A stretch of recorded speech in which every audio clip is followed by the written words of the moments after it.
Oh, there we go. Right. Right. Okay. Welcome, everyone. Under the COVID-19 protection framework, the red traffic light settings, this meeting is being held via audio-visual conference, much to Councillor Old's frustration. All members participating via video conference will count for the purpose of the meeting quorum in accordance with Clause 25B of Schedule 7 of the Local Government Act 2002. And as we all know, this meeting is being live streamed to the Council's YouTube channel. Councillor Fox, would you like to read the affirmation? With pleasure, thank you. We pledge that we will faithfully and impartially use our skill, wisdom and judgment throughout discussions and deliberations ahead of us today in order to make responsible and appropriate decisions for the benefit of the South Wairarapa District at large. We commit individually and as a council to the principles of integrity and respect and to upholding the vision and values we have adopted in our long-term plan strategic document in order to energise, unify and enrich our district. Fantastic. Thank you, Rebecca. Apologies. I have an apology from CEO Harry Wilson, who's been ill for 3 days. Do we have any other apologies? No, we've got a full council here, which is fantastic. Conflicts of interest. Do we have any conflicts of interest to declare? No. No massive shareholdings in water companies or anything. Acknowledgements and tributes. Since this is a normal council meeting, do we have any acknowledgements or tributes we'd like to raise? Yes, Councillor Maynard. I'd like to acknowledge the passing of Isabel Garrity, who was the wife of John Garrity, who was the mayor for many years of Greytown and then South Wairarapa District Council. She did a lot and not a lot of community work as well. Absolutely loved Greytown. And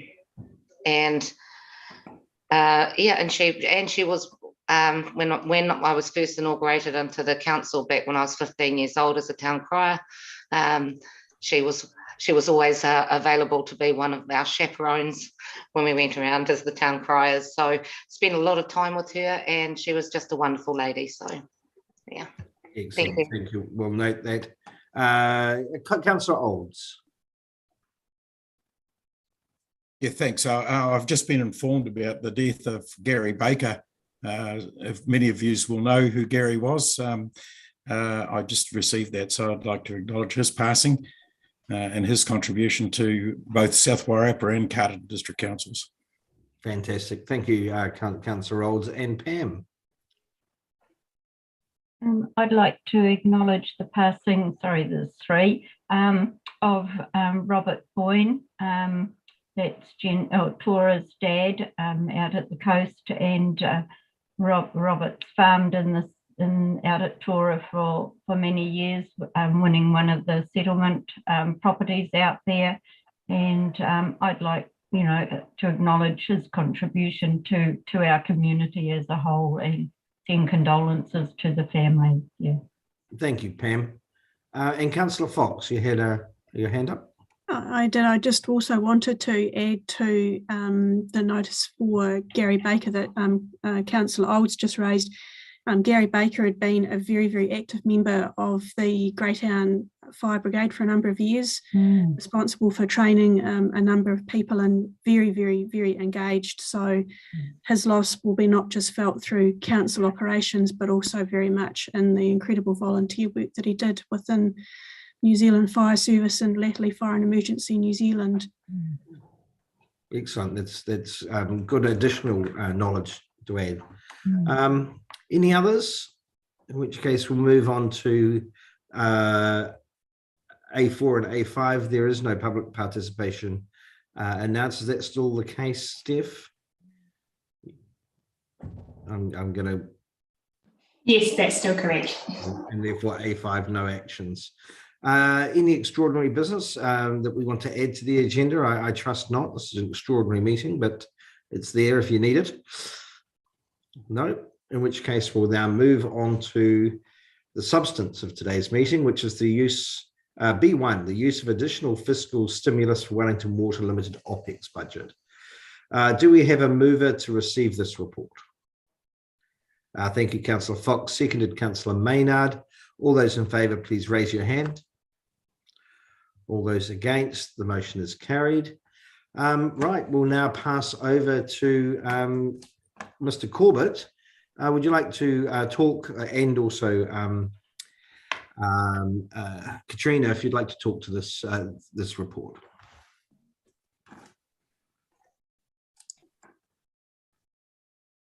Thank you, Chair, and kia ora koutou, everyone.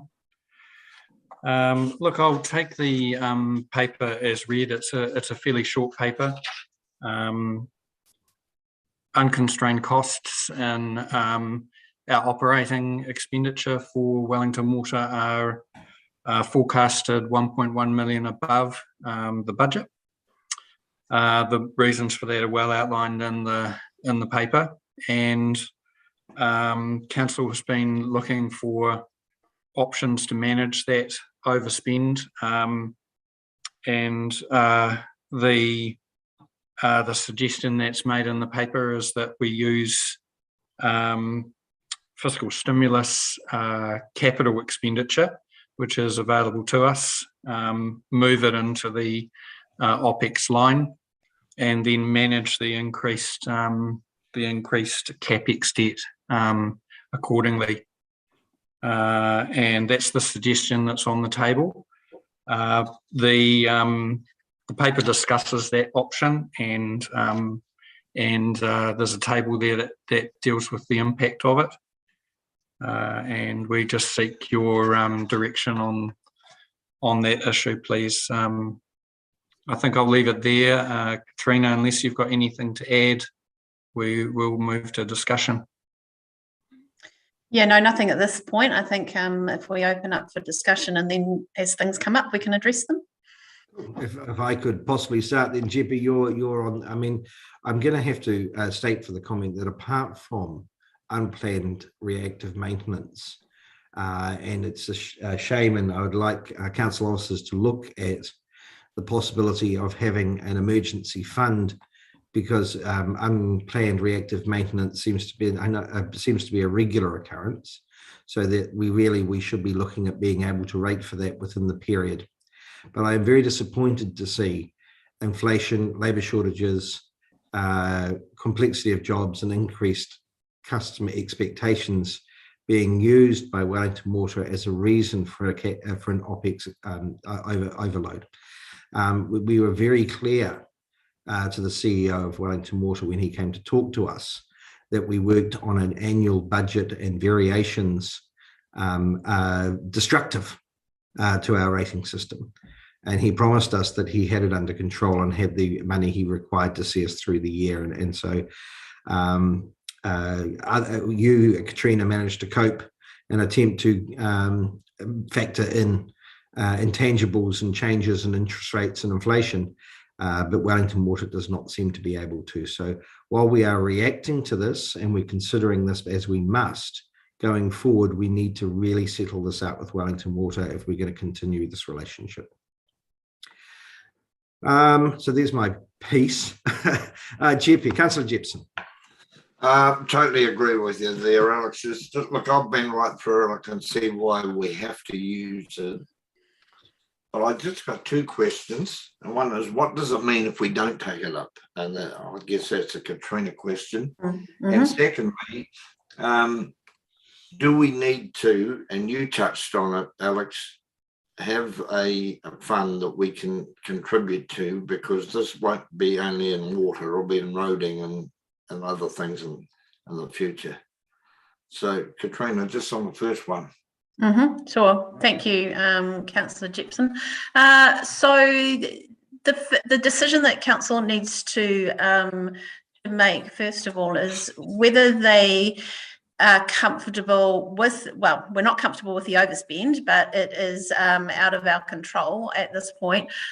So there is an option, and the first option is to absorb the overspend within our current year's operations, and that would mean that effectively that would mean that we would have a deficit result this year, and so any overspend would come out of ratepayers' equity and our bank account. So the option to utilise the stimulus funding gives us a couple more, the ability to actually fund it differently. In terms of a reserve, yes, I think it's a good idea and certainly a good solution to try and build up a reserve for these sorts of events, emergency events, weather events, unexpected and unbudgeted expenses. We do have the Rural Roading Reserve, which ratepayers contribute to each year, and that has built up quite nicely. So I think that that's a good example of how the reserve could be used. Absolutely, that's what I was alluding to. But you take that as an example. You know, we've had roading issues and we've had the funds in there to do it. So thanks for that, Katrina. Yeah, I guess the difference with roading is that Waka Kotahi funding model is completely different. So as you all know, a great deal of half of it is funded anyway. If it's special road, which is our special purpose road out at Cape Palliser, then 100% is, and often emergency works with Waka Kotahi are covered by them. But that reserve is there for other non-Waka Kotahi funded emergency works. So unfortunately in the water space, we don't have that same funding model, which also emphasises the need to actually have something in reserve. Well, I'm sure you'll be able to work out how we do that under the Local Government Act and the ability to rate for work that we don't know about. Councillor Olds, you have your hand up. Yeah, thank you, Your Worship. Yeah, I just got a couple of questions, probably directed at both Stefan and Katrina. Is that overspends? There's not a lot of detail, I guess, in where those overspends occurred, apart from the general description that you've provided in the document. You know, it would have been quite nice to actually look at where those cost centres were that generated that overspend to some extent. But the other thing is that we've had overspends in the past on past councils, and I'm just wondering how we've managed that, because we seem to have had previously a contingency fund that covered for events such as this. We're just fortunate that we've actually got some stimulus funding to tap into. So perhaps, Katrina, a question for you would just be how we managed these in the past. Sure. Thank you, Councillor Olds. In the past, we have managed it through unders and overs effectively. In the water space, certainly in my time at council the last 3 years, that is how operational overspends have been managed. Capital overspends are different, obviously. They are can be funded differently through either borrowing or through the use of reserves. So this is operational, and any operational overspend historically has been able to be managed through that unders and overs. So at the moment, we have increased revenue above budget for building consenting fees and resource management fees. So we're forecasting a surplus above budget this year, 200 to 300 early. So we are expecting a slightly higher, sorry, I've just turned my video off because I've just had a notification on my screen that I've got an unstable connection. So we are forecasting an above budgeted surplus, but not enough to cover such a large overspend this year. Thank you. I think I don't know. I can take Councillor Olds' comment, but certainly these overspends have been reported in assets and services. But it would have been nice to have a synopsis in front of us for the purpose of this meeting. But I do understand that I can certainly talk to that if you would like. So part of that, Colin, is that right? I think it'd be useful to see. Yeah, it would be. Yeah, and just a little bit of more detail on the paper would have assisted us as well, and I guess capturing those areas where that budgetary pressure is coming from. Okay, noted. Thank you. So if you want to just quickly run through that, then we'll move on to Councillor Eames. Yep, so certainly the items that I can highlight for you is we've identified, as you're all fully aware, about 325,000 for the Tahuranekau pipe to repair that. There is Cyclone Dovey in there. That's still quite an unknown. Those are two recent ones. Previous to that, we had a wastewater flooding event in Featherston this year. Those are three that I am across and aware of. There's been other, I think, smaller ones, but those are the three major ones at this point. So on that, Katrina, can you say that while Cyclone Dovey implications are still coming in, are we confident that this overspend will fully fund that, or are we going to need more? I'm as confident as I can be in terms of Wellington Water are comfortable that they can manage the budget within that. So, we don't know what we don't know. We don't even, we don't know whether there will be other weather events between now and the 30th of June. But at this point, Wellington Water have given assurances that they feel comfortable that they can work within that budget. The invoices are in, and we know what that's going to, what the extent of that is. Right. And also, there's an indication that potentially part of it could be claimed through insurance. So we're exploring those options as well at the moment. Okay. Councillor Eames. Yes, thank you, Mirax. I'm sort of reflecting again on the costing going through. If you add that sort of money up, we're looking at $500,000.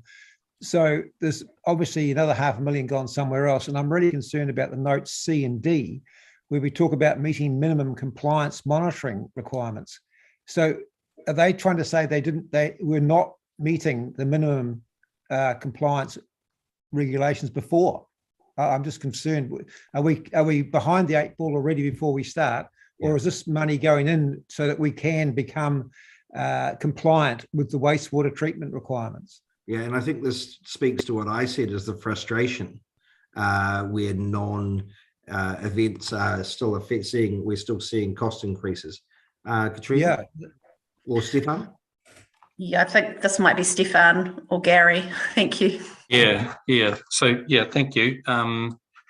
Through your worship. So, Katrina has outlined the major incident list, which has impacted the budget. The 120 in Featherston, the Tahuranekau pipeline repair for 300. We have only $25,000 worth of invoices in for Dovey, but we know that will climb. That isn't fully accounted. And then there's, as you've mentioned, additional cost attached to treatment plant operations. This isn't a lot, but there are a range of things attached to consents, which were more expensive than planned. Data, telemetry, and monitoring, and safety and action plans that need to be reported to the regulator. Nothing of any of nothing that's got a really big number attached to it, but it's added up across the 4 different plants.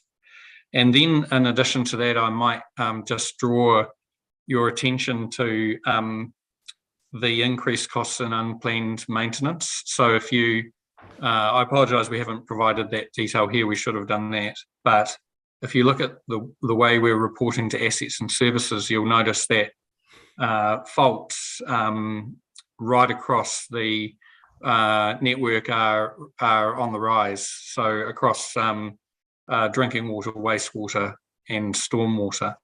And what's happening is the crews are getting in and making a repair, and it's more expensive and more extensive than they'd thought.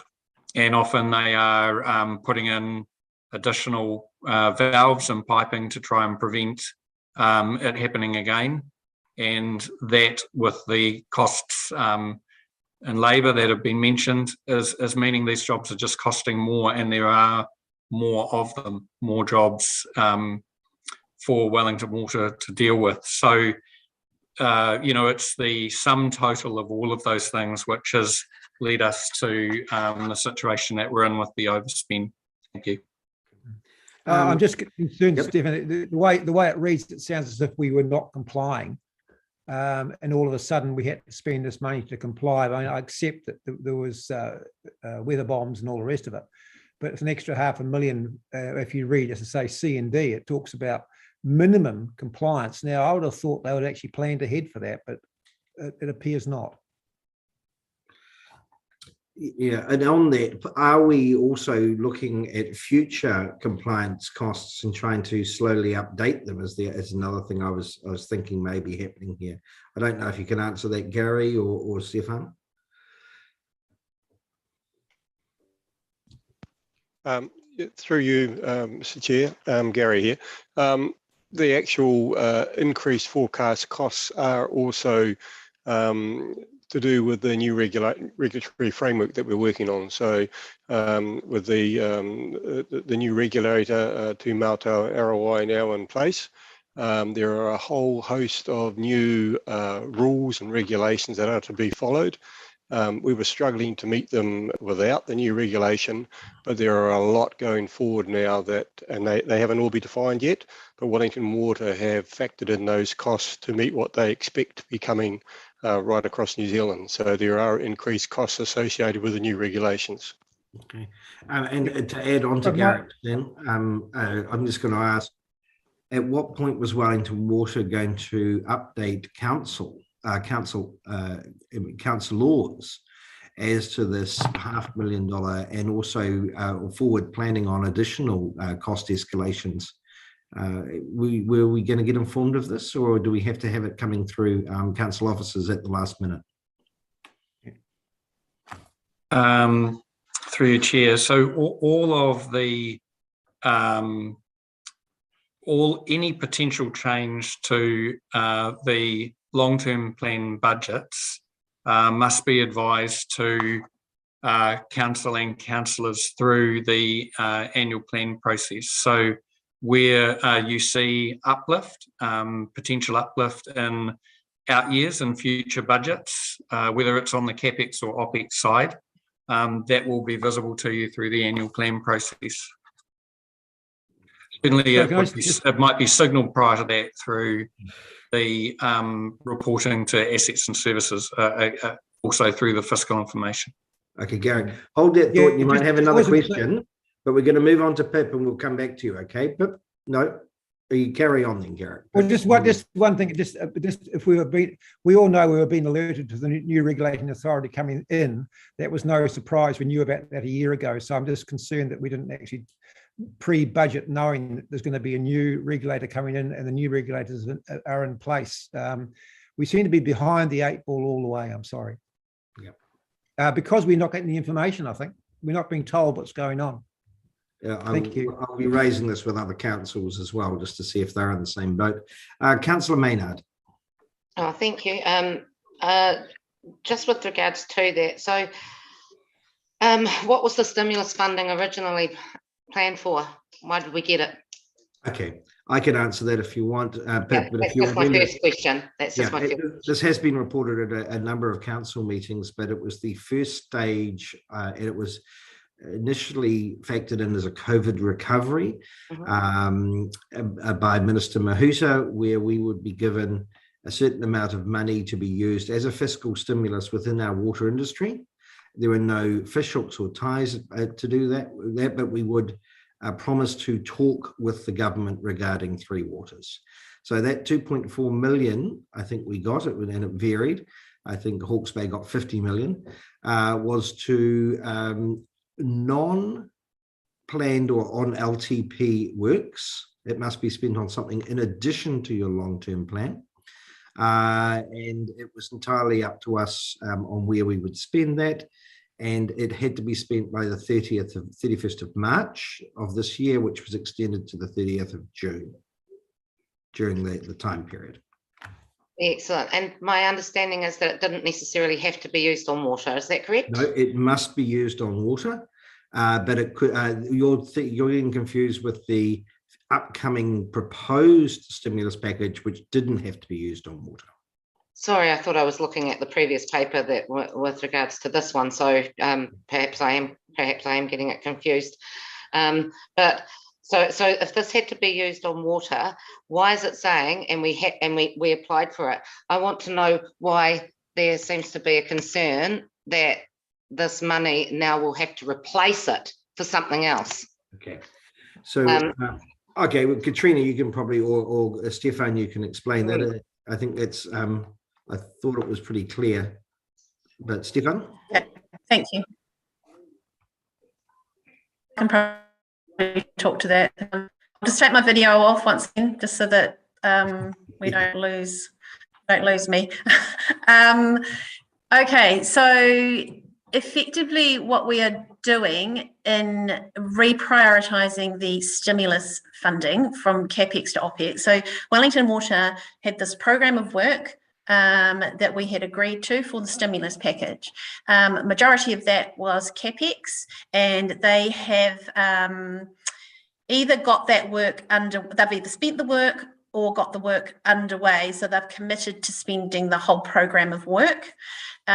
So in order for us, but because the stimulus funding can be spent on operational or capital works, then there is an opportunity for us to swap it out. So what I mean by that is what we would do is because with the as you know, with operational expenditure, we can't fund that through debt. So we can't loan fund that. So it needs to be funded through ratepayers effectively. So this gives us the opportunity to be able to say, okay, we can actually move funding. What it's doing is it's switching out, put it in, sorry, I've documented it because I know it is a little bit confusing. Let me just go back to the report because I know that we an explanation in there that might be helpful.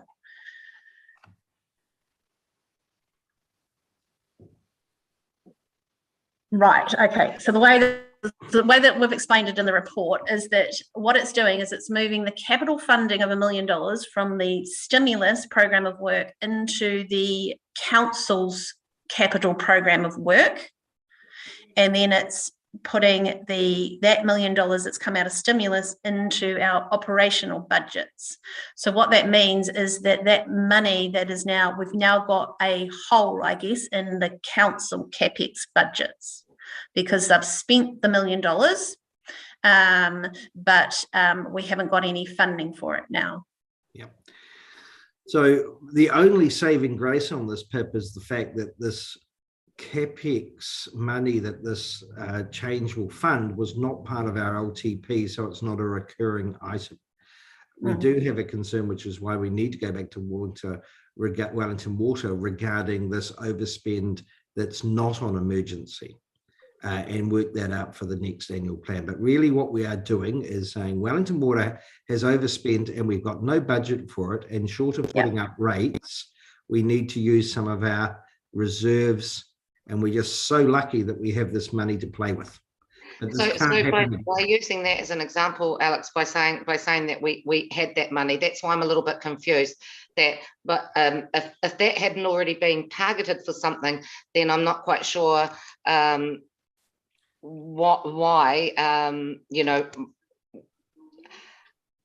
we're being I guess told that then the money is going to, sorry, I'm flicking between screens and everything as well. But that then there'll be a big hole in CapEx because if we get normally, if you get your wages, then that's more, which is exactly the same as what I'm hearing, is that this was more money than what we had intended. So it shouldn't be that by using it, we should still have the same as what we had originally had. Because we would normally, but we brought work forward as one of the conditions of the stimulus funding that we weren't going to do for 10 years.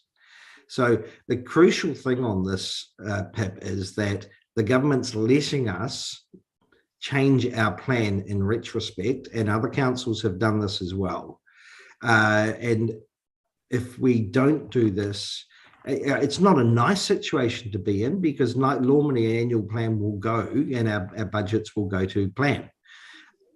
We should only be doing this. We can only do this because of a windfall stimulus funding. Mm-hmm. And but we've got to really pin down Wellington Water that this does not occur again and again and again. I guess I don't want to seem cynical, but I just wonder exactly what's you know, with the fact that then this money, because we had it, is now all gone and being asked to be shifted from one fund to another. I also was just wondering with regards to that. In fact, I just need a little bit of time out just to kind of, Okay. Sorry to put my brain back out. Just reread it again if you can, possibly, and we can come back to your questions. So, Alistair. Thanks, Alex. I've just a couple of clarification first. And I'm not sure whether Stefan or Katrina's best. From my, just as you've been talking, I've been adding up. So we've got $500,000 of extra routine OPEX from items B, C, and D.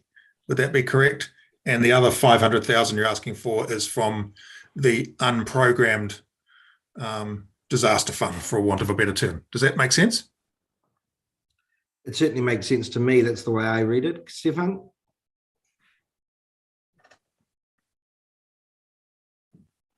Or Katrina? That's not quite right, because within A, there's two categories. Within A, there's the unplanned reactive maintenance, which was what I referred to earlier in relation to faults being up across the three waters, right across the network, which has resulted in increased cost. And then the other category in A is what you're talking about, Councillor, which is the emergency response, both to weather events and major events. So what's your read on the breakdown? Is it 600 and 400 or what? Because the answer you give me will reflect how I put my next question to Katrina. Yeah, so I'm sorry, Councillor, I don't have the figures in front of me, but I'm assuming from what I know of the budgets that the unplanned reactive maintenance is a figure that's in it. It's a $200,000 or $300,000 figure, which is not a large number in relation to the number of faults that we're dealing with. Okay, well, that said, then my question then, let's just say it's 600,000 for the sake of argument. We know that Wellington Water are asking for an extra $800,000 on their budget next year. Is this 600,000 or whatever the final figure comes out to be, is that part of that 800,000 uplift that they're looking at for next year? No, the two aren't connected. This is totally different. Yeah. Well, then I'm really confused, because what you're saying to me is there is an increase in operational expenditure this year, unforecasted operational expenditure. And if I read B, C, and D, I do not see those things disappearing from next year. In fact, they will continue on. And if we're funding that because that's been unbudgeted this year, surely it carries on next year, and that must form part of the extra $800,000 underspend that Wellington Water are saying that they didn't ask for. So this has been highlighted as an issue that needs to be gone back with regards to expectations and service deliveries from Wellington Water in a prior to the annual, when we have a budget, it's stuck to. I understand that, Alex, but I'm not sure that we can say yes to this if we don't know whether this is an answer that is going to form part of next year's budget, because are we basically writing a blank check here? No, what we're doing is retrospectively funding the blowout that has occurred in Wellington Water budgets, but any future budget is a matter of long discussion, and we're not accepting that at the moment at all. But it's fair to say that Wellington Water are experiencing, as Stefan said, an uplift in the number of reactive renewals, and they're not seeing that trend reversing. I understand that, but I'm just really concerned that when you group all this together, and it reads a little bit like it's we've had some really major weather events.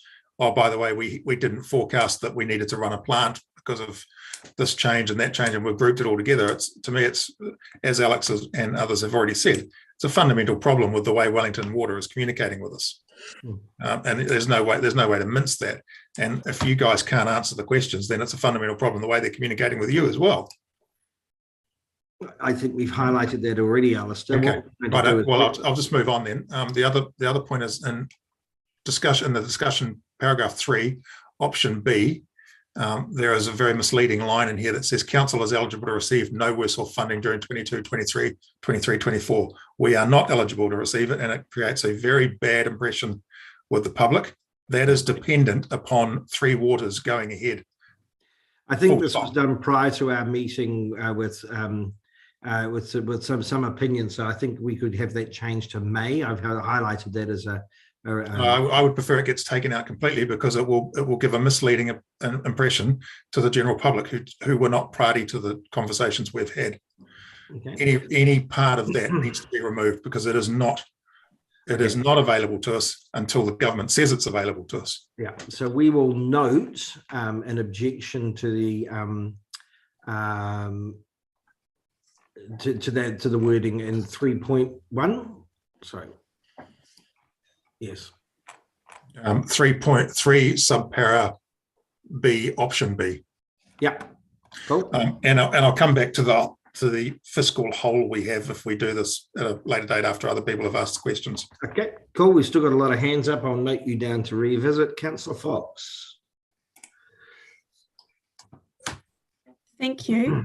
It seems to me actually there's another problem here, and potentially another report that needed to sit alongside this. There's no argument that our asset is in a really bad condition, our underground asset. And if we just look to some of the comments that have been made by people, that this problem isn't going away. And when the team are out there doing the work, they're actually finding that the scale of the work is more than what they've anticipated. So there's two things here. So one is we have to find a way to fund the work that's already been done.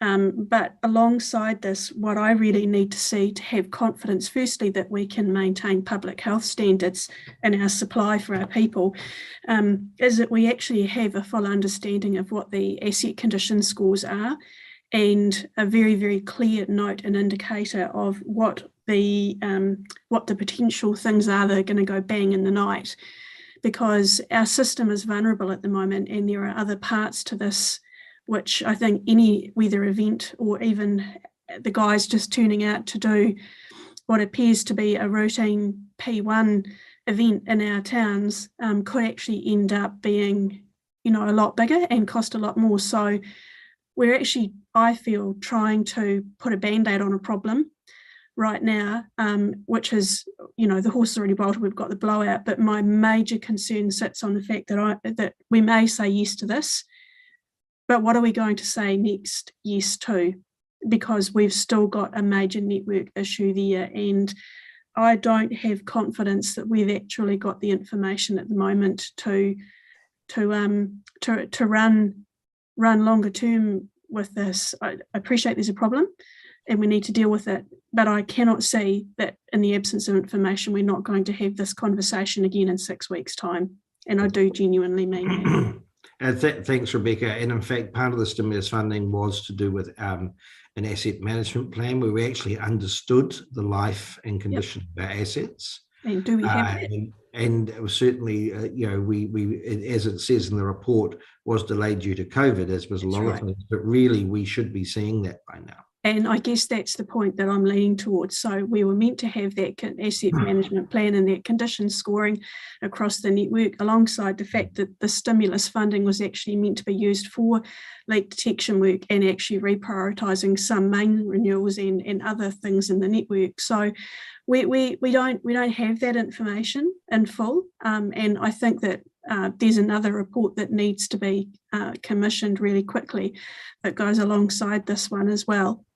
I think we in response to that, certainly in consultation with yourself and a number of other councillors, the need for an examination of how Wellington Water is managing its budgets and its work and its cost effectiveness with regards to not only us but other councils is desperately needed for our surety that we can continue next year. I'd like to park that and have a separate conversation, because at the moment we're looking at a rearguard action to ensure that we don't have to raise rates by another $1.1 million. Which is untenable in this situation, but certainly, Rebecca, and I'll task you to keep on top of this with regards to, prior to the next year starting, have we got our budgets under control? And certainly that'll be going through FAR and assets and services to make sure that occurs. Okay. Because we can't have this in 12 months. We just cannot have this. No. Councillor Hay. Thanks, Alex. Look, I concur with the rest of you. I'm struggling to see where that 1.1 million is made up of, but that's probably said enough on that.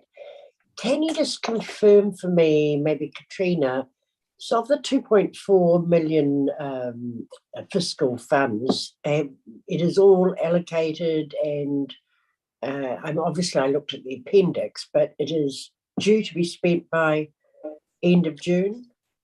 Correct. Wellington Water are on track to spend that by the 30th of June. The stimulus package, just for clarity, was 2.8 million. Oh, sorry. I thought it was no, that's okay. Yeah. Okay, thank you for confirming that. So just when you weigh up things, how the spend goes, if we find that the repairs are ratcheting up, and we all know that our underground network's in a bad position, is there an opportunity to dial down some of the renewals to balance things out? I know it's moving from OPEX to CAPEX, but at some point we do have to say we just can't afford this. And if there's continued budget blowouts, there has to be a better way to manage it.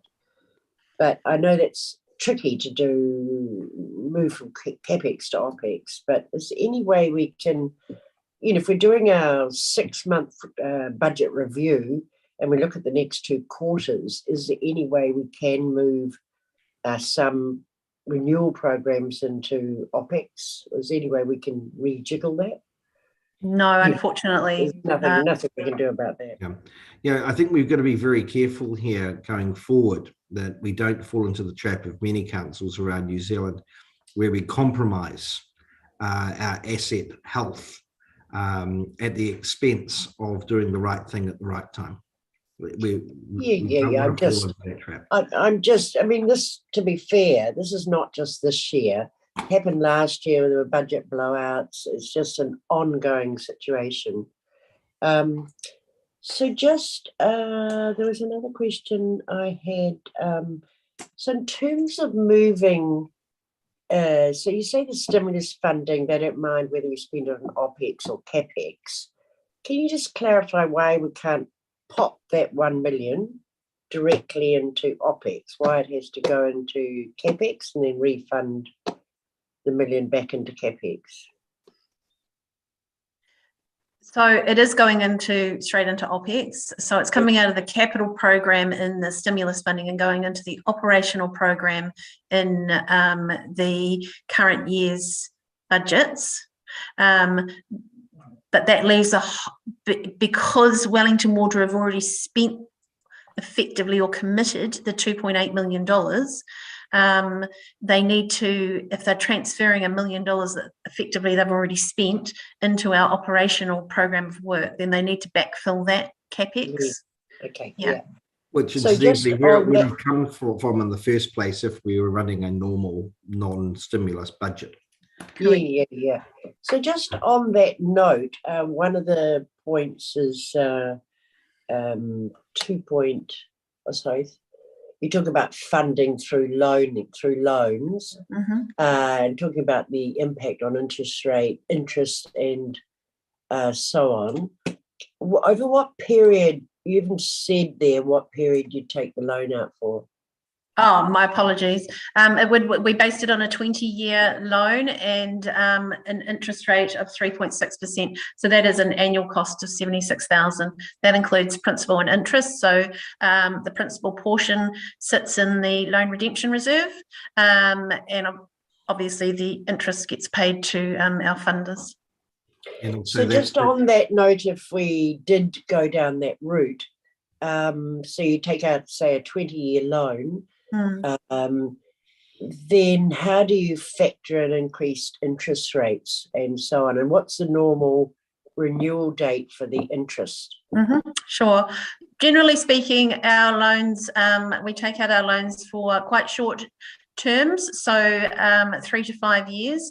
So we look at the useful life of the asset, and our revenue and financing policy says that loans should be for no longer than 35 years, I think it is. We've based this on 20 years at the moment, just as I guess a worst case scenario situation. Effectively we collect enough money in principal over 20 or over the useful life of the asset, so 20 years in this case, to pay back the loan in 20 years. But in reality, what we do is we roll over our loans every 3 to 5 years, and so the interest rate changes every 3 to 5 years depending on when it's rolled over, and so that will trigger a change in how much we have to collect or not collect from ratepayers. So if interest rates go up after 3 years, then we'll have to collect a bit more in interest, and if they go down, we collect a little bit less. So on that basis, and looking at all predictions right now, interest rates will go up. So the 76,000 potentially could be 100,000, 120,000, and that would then be collected via our rates, that added increase. Yep. So this 3.6% is based on it's a little bit higher than what we can borrow at the moment. So we've sort of, interest rates are going up. So if we did decide to borrow, then the sooner we lock that in, the better. The 76,000, yes, as an annual cost would go on to be levied against rates. Or this would stay out, or could come out of reserves, which is what they're there for, or if it's debt funded, it could get taken over by Three Waters should that occur. Yeah. I just wanted to clarify that. Thank you. Councillor Clenso. Thank you, Mary Alex. So, Katrina, I've got a couple of questions. This 1.1 million spend is up at the end of February. This is what they're saying, that this is the figure they've worked out as at the end of February. And we're going through to June. What is there to stop between now and the end of June that figure rising? In short, Wellington Water have forecasted for the next 3.5 months, so that's where they've landed on the 1.1 million. As I sort of mentioned earlier, they haven't factored in any additional unexpected weather events into that, and they've only factored a limited amount of Cyclone Dovie into that. So there is a risk that the overspend could be higher than the 1.1, but I think that would be quite minimal as long as we don't have another major weather event. And what my expectation would be is that we would use the unders and overs for the year to absorb that, if that did occur. I mean, it's certainly not ideal, and it's not what we would like. And Wellington Water, that's why they've forecasted the 1.1 million to try and give a realistic perspective of where we're going to land at the 30th of June. So what you're saying, Pam, and probably quite fairly, is that Wellington Water need to stop budget overruns in the interim until this is managed. Yeah, I'm sort of saying that, but what I'm really trying to drill down to is Katrina and Stefan, is what they know basically, or they've got an idea of what they're going to do with that money. What percentage of contingency funds is in that 1.1? So they know they've got this amount of work to do, and that it'll cost that much. So you were talking about 800,000 at one stage. So is the difference between 800,000 and 1.1 their contingency for any overruns, or what contingency have they got in that money? I'm not aware of exactly what their contingencies are. They have part of their forecasting, they've taken what they would like to, what the balance of their remained planned work is for the next 3.5 months, which I think they're pretty confident on what that would cost. Do we know that cost?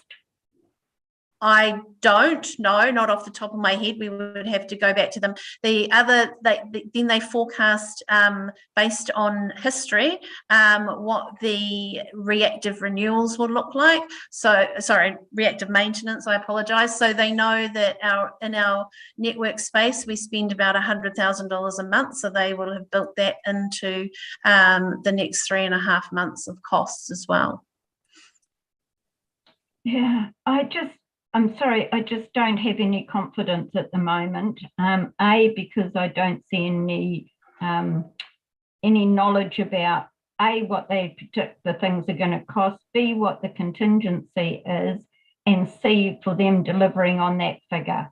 I'm sorry, I don't have confidence in that, but we'll see. Okay, the next question is the loan repayment, which you've said would be, and I presume this is the money this 20-year loan is going to be, is it $1 million that we're going to take as a loan?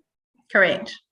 So we're taking $1 million. So the 0.1 we're going to take out of our existing working capital. Well, yes, but the plan would be that would also come out of the surplus for the current year. Yeah. So that's our working capital. The surplus for the year is our working capital. Okay. So we're only borrowing to put back part of that. Okay. So what percentage of rates is the first lot of repayments at 76? And you're saying is the repayment for the year? That will be for next year. It will kick in for next year. I can do a very quick calculation for you. It will probably be about 0.4, isn't it? 0.4 is what I was going to say off the top of my head. Okay, thank you. I just wanted to clarify that I was on the right track. That would be assuming we use loan funding instead of reserves. Is that correct? Yeah, there is, yes. So obviously, if we use the depreciation reserve, that $1 million would come out of our cash flow, which would affect our working capital.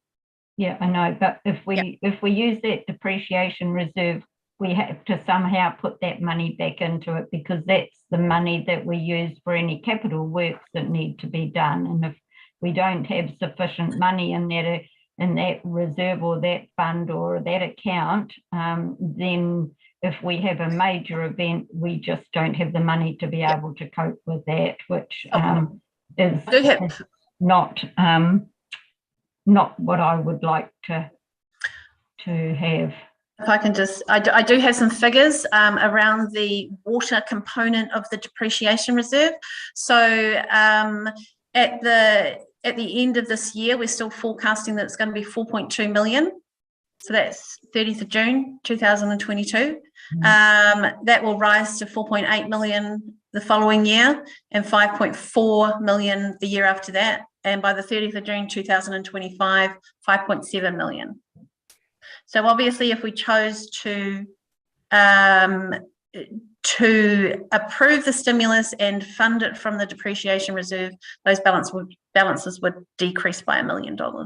Okay, and therefore the interest that you're earning on that money is also going to decrease into that fund. Correct. Yeah. Okay. Now, can we move on now to Councillor West, and then Pam, if you've got any further questions, we'll come back to them. I have further questions, but yes, I'm happy to wait, Pam, if you want to carry on. No, that's fine. I'll come back to them. Are you sure, Pam? Because I'm quite happy to wait. No, that's fine. Thanks, Brenda. All right.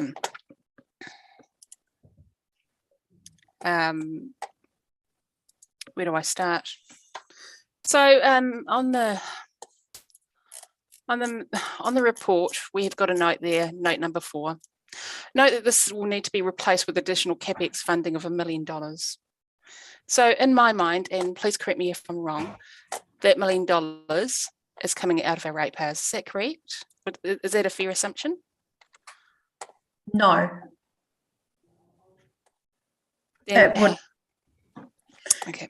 This is the whole. No, it wouldn't, because we wouldn't be rating people for that $1 million. No. Well, where are we going to get the money from? The operational money comes from the stimulus package. So the stimulus package is purely for operations. The stimulus package. It's very hard to work on a report that doesn't give us provide us all the details. And unfortunately, when you're talking money, the devil is in the details. Like Alistair, I can only see where $320,000 is going, and I've got no details of why you're asking for the rest of the money, or why the rest of the money is being asked for, what components are going to inflation, what components are going to the labour shortages, the complexity of the jobs, what components are going to the treatment plant operations, which I thought that we already had covered anyhow, as a day-to-day maintenance, I just don't understand why we've been being brought here. The other thing is the loan funding. That would definitely mean a rate rise. Is that correct? Correct. We went that, right. Correct, and that's estimated at around 0.4%. So that's an automatic increase in rate in next year's rates in the next 35 years. We're already starting at a particular marker, and that's on top of. Would it be correct in saying that that's on top of whatever Wellington Water is going to ask us for us in the next annual plan? Yes. So without, okay, so I too have concerns like Pam. We're not being given the details. So we are talking about this year's operational overspend, though, aren't we? We've got another discussion. I appreciate that if you choose to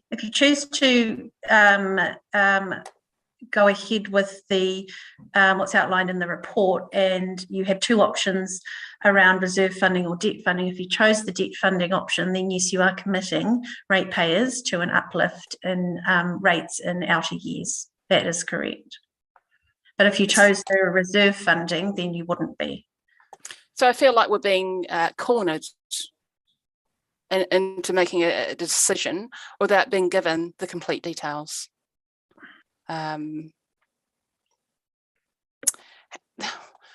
Just one more question. When we think about money that's already been spent, and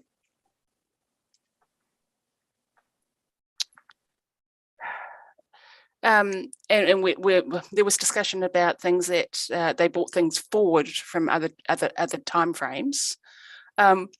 What did they bring forward? What was brought forward for Wellington Water to complete?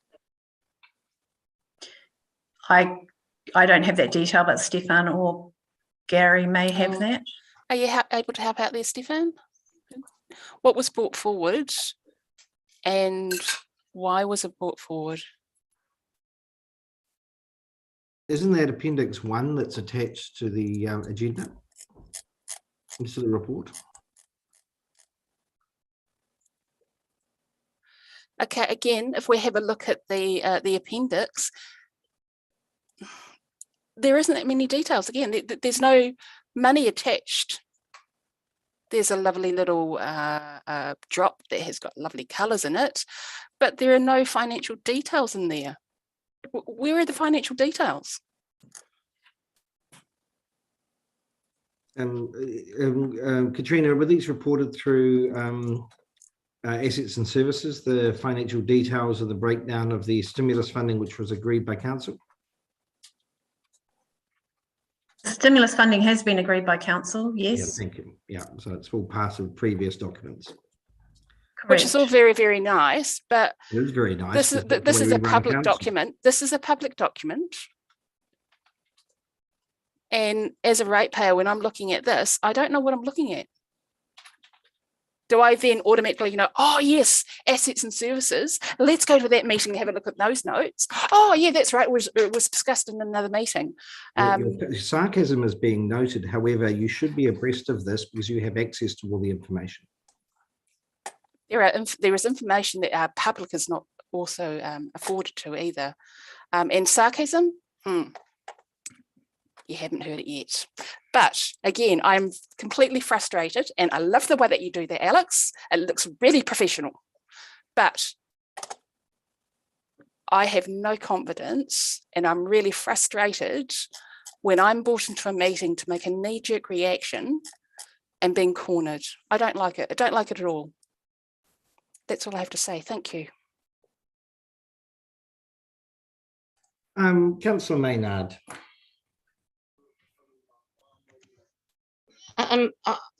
We're talking about 1.1, but are we talking about the 2.8 million? Or I'm getting a little bit confused here. I understand that you're asking for the 1.1 because it got put into a different area than the other 1.7 that they've already spent. Is that right? So Wellington Water's already spent the 1.7. So in effect, it's the full 2.8? 2.8 is the total amount of the stimulus package. Mm-hmm. The $1 million makes up part of that 2.8 million. And that is what we are requesting or suggesting is transferred into the operational pool. But the whole $2.8 million has been committed to be spent. Does that answer your question? I think so. So the full 2.8 has been, but but it's just that we're short the 1.1 because that 1.1 was put into CapEx. Is that right? No, not entirely. So because we've got that's sort of two different things. So the stimulus funding package is $2.8 million. And then we've got our current year budgets that we are that Wellington Water are forecasting as an operational overspend of 1.1 million. So what we are suggesting is that we have an opportunity to be able to reprioritise the $2.8 million stimulus package from being largely made up of capital works and moving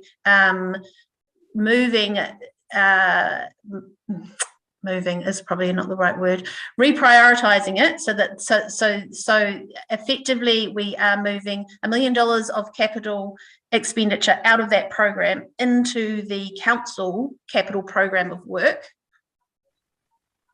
and then changing out that for operational. You can see. I know. You can see where it gets a little bit confusing. It does get confusing. I know. I'd love to say that that's super clear, and now I totally get it, but I'm still a little bit confused because I guess with the stimulus package, what I'm getting confused about is why we're being asked to take another loan or to look at ways of getting that money back in when it was money that was already earmarked that had to be used. So, I'm really confused as to why we're going to be in complete deficit from it. the 2.8 is what the stimulus package was. Okay, so if you think about setting the stimulus package aside for a moment, I'm just going to try and explain it this way. So if we just forget about that at the moment, if officers, you know, I know, but if we just park it for a second, and I'll just try and explain it a different way that hopefully will make it a little clearer. If officers came to councillors and with a report that said we would like to spend another $1 million of capital, and that's additional to what we've got in the current program of work. There's a multitude of decisions that councillors would need to make. They could say, first of all, no. They could say yes, and we could loan fund that capital cost, or they could say yes, and we could actually fund that out of depreciation reserve. So that is why we've got those three options on the table. So what effectively, and that's pretty much what we are asking. So the money in the stimulus fund is allowing us to use some of that to offset the operational overspend, because we can't borrow money to offset the operational cost, because we can't borrow for operational costs, or we shouldn't. So it's just a mechanism to allow us to shift a cost into CapEx and fund it in a different way. So we are sure. I feel like I'm not making any. I'm not being clear, maybe, because I just don't understand. I know exactly what you said, Katrina. And under normal circumstances, if we didn't have the stimulus package, then that would be the case. But why are we being asked to do it when we do have the stimulus package, 1.1 million? Because we'd allocated already, and we need to reallocate it to cover up an OPEX deficit. Thank you, Wellington Water. Yeah, so if we didn't have the stimulus funding, we wouldn't be able to do this. We would need to fund that $1 million from ratepayers, or through just as a deficit, run a deficit for the year. So this is a mechanism for us not to deplete our public equity.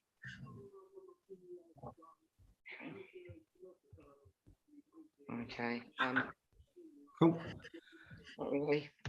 Okay, the thing on that, Pep, and we will open this conversation up again if you want to come back to that. Rebecca. Hi there, thank you. Katrina, I hope these are reasonably straightforward questions. It's actually around just the impact of the loss in income of 14,000 and the impact just around taking the 1 million out from our reserves. Can you just comment on, if we take 1 million out of our reserves, whether that's just in terms of risk, whether that's kind of good, sure, bad, or about right, and just in terms of that change in $14,000 less income, is that $14,000 less income for the rest of the financial year, or is it for the next 12-month period? And is that about right? You know, not right for a council of our size. Sure. So the $14,000 is an annual interest cost. So that would be an annualized interest cost. I think that's quite minimal in terms of cost. In terms of the balance that we've got in the reserves, we've got over $4 million in there at the moment, and we use our depreciation reserves to fund our renewal program of work. I believe that there is enough in that reserve to accommodate this extra $1 million. And looking forward to the outer years, I believe that is correct. I think it's quite a low risk to council, but we will need to be very aware of those balances and those reserves to make over committed throughout the long term, across the whole long term, the renewals program that we've got in place at the moment, and we have enough capacity within the reserve to accommodate this $1 million. But we do just need to be a little bit aware that that $4 million can be eaten up quite quickly in the renewal space. So we just need to be a little bit cautious and make sure that if council do choose to use the reserve for this, that if anything comes up in the future, that we're very mindful that we're keeping an eye on that reserve balance, and we would do that and monitor that through FAR as well. And we have the opportunity to put another reserve in place at a future point as well, just so that we've got different places where we can put money aside for this kind of work.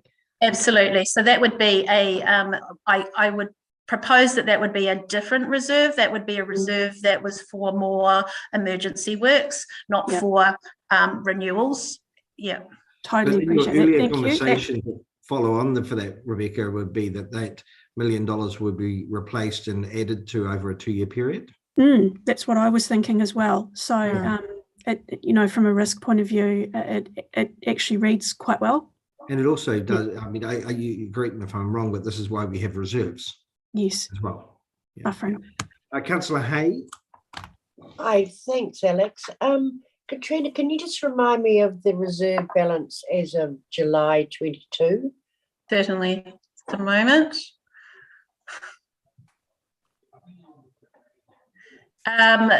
We started the year with 4.8 million. We're forecasting to end this year at 4.2 million. So 30th of June, 4.2 million. Great, thanks very much. So Rebecca, you asked a similar question to me. In my mind, 14,000 doesn't seem like a lot of money, but I'd just be interested in your views on if we did a split between reserves, 50% reserve, 50% loan. And the other thing is, given underground assets, would a 30-year term not be something to consider rather than 20? What was your thinking behind that? Yes, it would. I guess the thinking was it was a calculation that Charlie put together, and 20 years would be minimal that we would expect. 30 years is probably more realistic, and that would drop the cost down to around about the $50,000 mark. So that's very appropriate. So I'm just thinking that if there's if you want to lower the risk, that you could look at options like 75% reserve funded, 25% loan funded, but over 30 years rather than 20 years. There's a few different ways you can sort of look at it. Yeah, we certainly could look at a mix of different ways of funding that between loan and reserve. I think the impact would be quite minimal and immaterial in terms of the differential, but we could certainly do that. Great, thank you. I, for some reason, have got a very low battery, so I'm going to try and hop onto the other screen. Great, thanks very much. I mean, do we need to make a decision, assuming we decide to adopt the special funding to be switched from CapEx to OpEx? Do we need to make a decision on how we fund that today? Is that, could you? Not necessarily. We could certainly put that on an agenda item for FAR to discuss and put a recommendation to council. I mean, ideally, it would be good to have a idea from councillors whether they were wanting to fund through debt or through reserves as their first option. But I don't see any reason why that couldn't be looked at further through FAR. I think that might be the time critical part of this is DIA needing the advice prior to our next council meeting, but that mechanism isn't time critical. So I think that's a very good idea, Lee. Great. Okay. Thanks very much. Thank you, Mayor Alex. Just one question. What was the stimulus money going to be spent on? What was it pegged for initially? There's a whole program of work that the $2.8 million made up. I don't have that at hand, I'm sorry, in detail, but it's certainly been presented and approved through council previously. And I'm not sure that that is necessarily what we're here to discuss with respect, because we're really here just to discuss whether we want to, not the program of work for the stimulus, but whether we just want to reprioritise. So the capital that has been committed through the stimulus package will still be done in its current form. It will just be funded through council's CapEx program of work and not the DAI stimulus package of work. So I was just trying to get an understanding of what we could potentially be missing out on by reprioritising. But are you saying that we're still going to get what we're still going to get? Absolutely. Okay. Yes. Yep. Cool. We'll carry on. So Alistair, I'm mindful we need to visit. Garrick's got his hand up, but also Pam as well for some additional questions. Alistair. Yeah, I'd like to just have a look at this hole that we're creating if we take this money. It does concern me that we will be taking potentially 25% of our reserves, which are not fully funded to begin with, Katrina, as we all know, we're not funding depreciation to the 100%. So we are taking 25% of our depreciation reserves, which should be spent on replacement of assets, not fixing. And we're using 25% of those reserves to effectively fund operations. That is not smart business, particularly if we leave a hole. And when I read in the document, taking 1 million from this reserve would require careful management, I have real concerns over that you are already highlighting that this is a risk.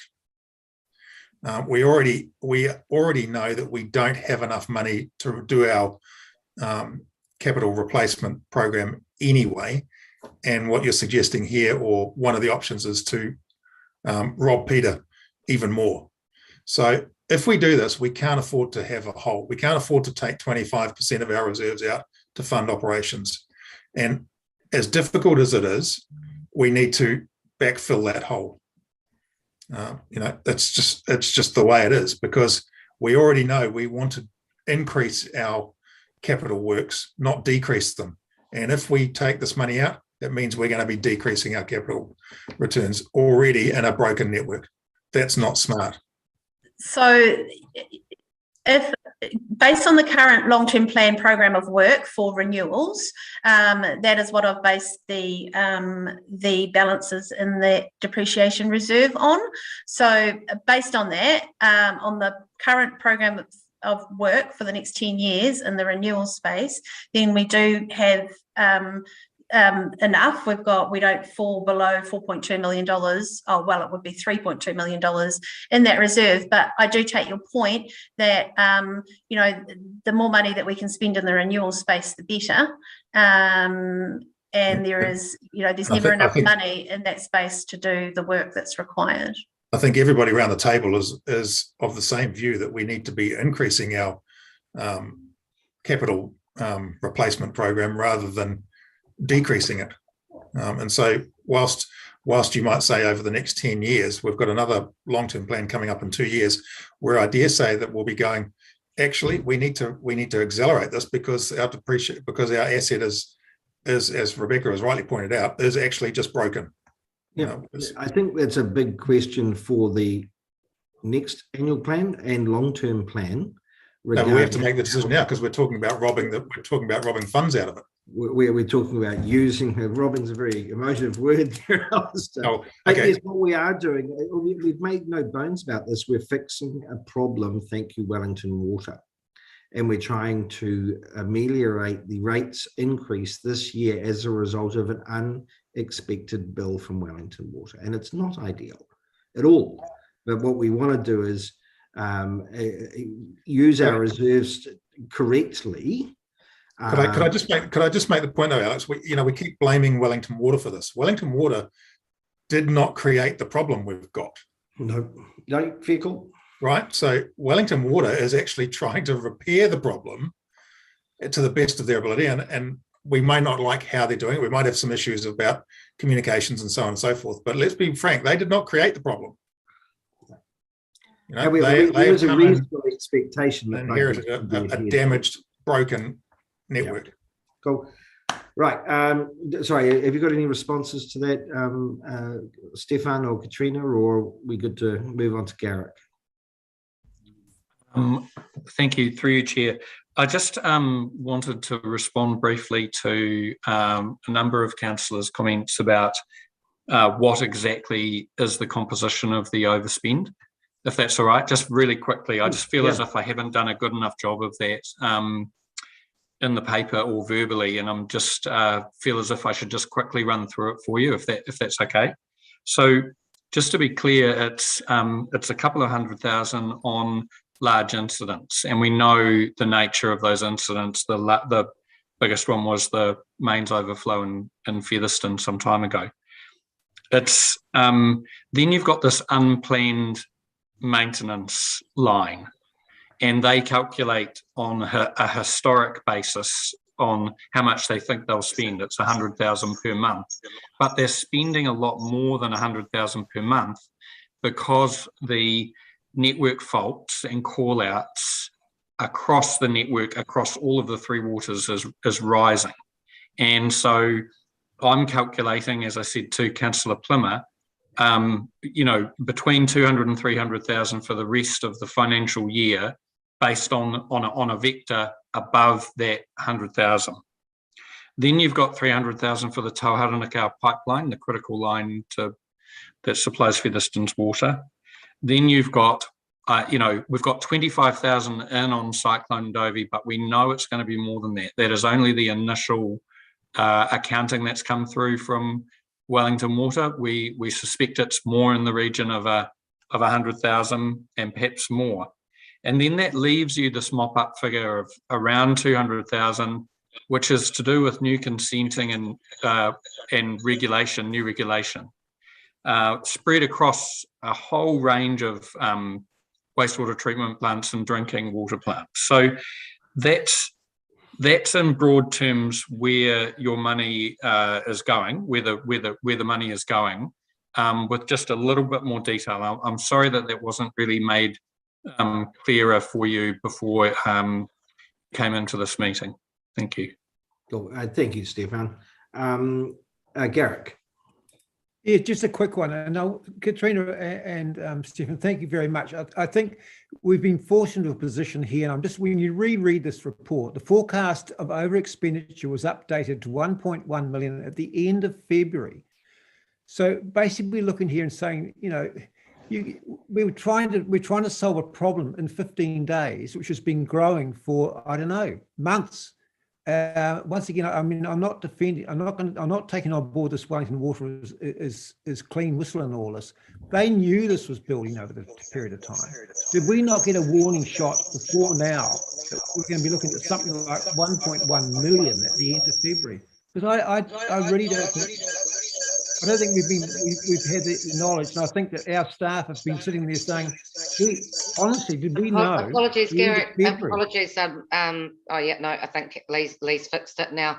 We were just getting feedback straight through while you were talking. Yeah, my point being, look, thank you, team, but I'm just nervous. You've been put in a position where you've been given like 15 or 16 days to respond to something, which we should have known about months ago.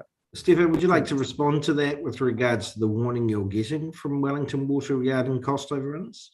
I mean, some of them we know would be happening, such as the Tauharanakau River shoring up and the floods. We can understand that. But what about warnings that you should possibly have been aware of?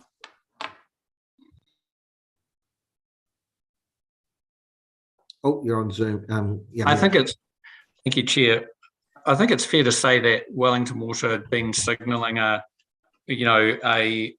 overspend in their budget earlier in the year, but it just wasn't of the magnitude that it is now, mainly because the large incidents and the rate of the unplanned maintenance, and then Dovey and Tauharanakau on top of that, it was a perfect storm. I mean, that's a lot of additional unbudgeted money that came in very quickly. Yeah, fair point. We report these budgets to council on a 6-weekly basis, and you can see that that they were forecasting a budget, but not to this extent. Thanks. Well, I think, guys, you've done really well with the information we had at hand, and I think we're now carrying the can. Sorry, that's how I feel. Yeah. Can we then move back to Pam? You had some additional questions that we skimmed over. I don't know if they've been answered.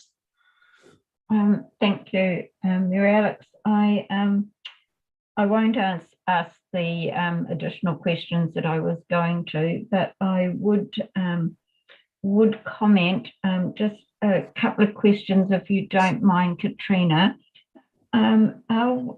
For this following year, for the 22-23 year, are we planning to take any money out of that 4.2 million for capital works that we've got in the water reserve? Yes, there's definitely a program of work that sits in there, Pam. So the depreciation that we collect from ratepayers next year will go into that reserve, and then the renewals program of work will come out of it. So based on what I'm seeing here, that's going to, the reserve is going to decrease by 500,000. So obviously we're spending 500,000 more on renewals next year than we are actually putting in for depreciation. All right, okay, cool. Thank you. There was a suggestion from Lee that we fund this money if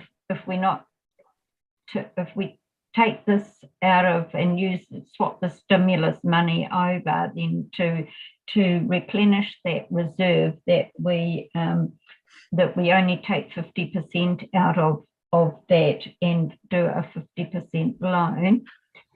Could I make a suggestion that if we take the whole amount out of that reserve, can we, when we're, that's probably not, I'm not answering my own question.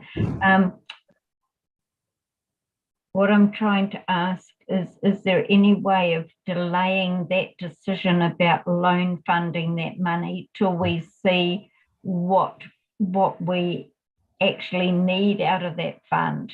Good question. The initial the decision that we need to make today under urgency really is around whether we want to move that money from stimulus to OPEX. My understanding from Wellington Water is if they don't spend all of that, then it will be it can be. This is going to confuse you all, but effectively we don't need to use it all. It would then sort of offset the CapEx program back into the CapEx program, which would reduce, which is what you're saying, Councillor Colenso, it would reduce the actual, not the forecast, but the actual amount of overspend that we would need to fund for the CapEx. So I don't see any reason why we couldn't leave that. I think what I would suggest is that we get a good steer, whether that's through this meeting now or it is put back to FAR to have a discussion around whether that would be funded through reserves or loans or what mix of that would be. But it would be at the end of the year, on 30th of June, when we finally get the final decision that we would work out what that split is, if that makes sense. Yeah, I'm a little concerned because you will need to give us some rates examples as to what the percentage of rates is going to go up and what that dollar value reflects. So is there a way of, instead of doing the loan, putting into the rates a percentage or a dollar value for starting to repay that reserve, to build that reserve up again?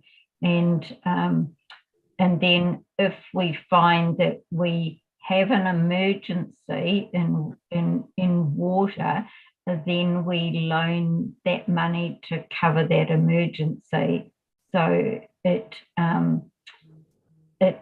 basically it puts that borrowing out of next year's money to the following, to the third year, basically, isn't it? That's what I'm asking, is that we see how things are going for the 22-23 year, and if we find that through natural depreciation for water, we're putting more into that fund, then we may not need to borrow that money till the 23-24 year to top that up to make sure we've got enough for emergencies. I'm sorry, I'm probably not clear what I'm trying to say, but no, I think the gist of it. I think I do. I get the gist of what you're sort of saying. Yes, I think that first of all, at the moment we don't fully fund depreciation through rates, so we could certainly look to slightly increase the amount that we are collecting through, and have that as a fixed amount. And then yes, we could look at how we're tracking next year as to whether we need to top that reserve up through a loan or not. I think that's capturing the essence of what you were saying.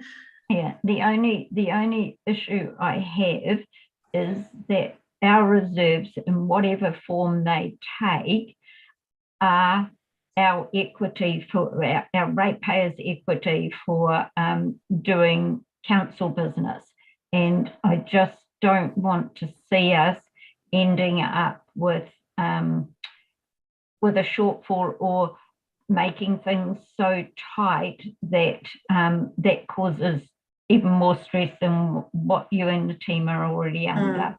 And so I want to do things so that we don't borrow now if we don't need to, but that it sits in the background so that we can. And from what you and Stefan and the team, and through the questions that everyone has got today, I can understand the movement from the capital works to the operational works, because that has been spent, and we need to prioritise that money so that we can cover that expenditure right now without borrowing any money.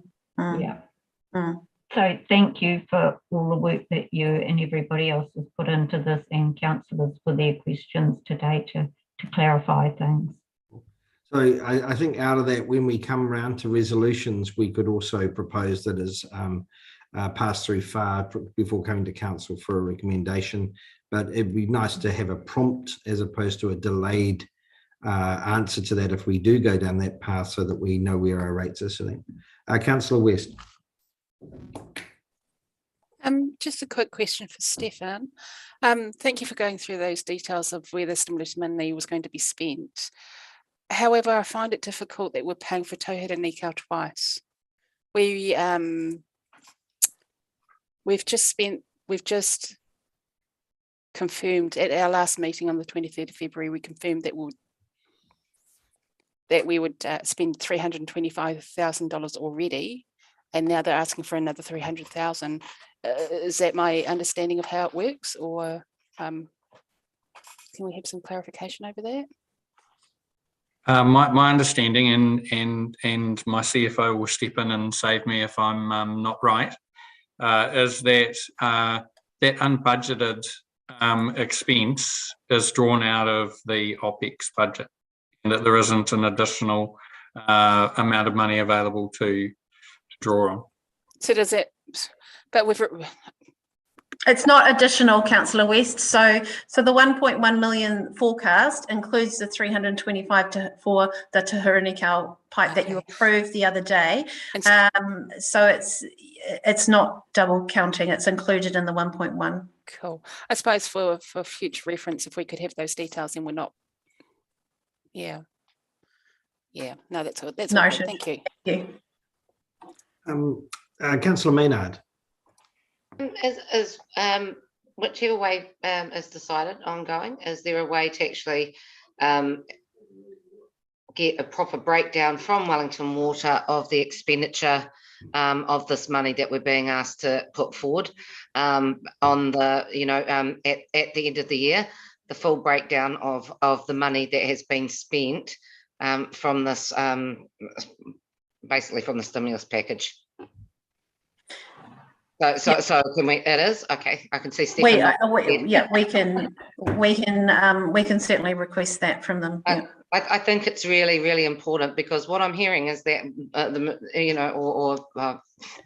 I believe I'm hearing is we're wanting to have that confirmation, and we want everyone in our communities to actually know where that money has been spent.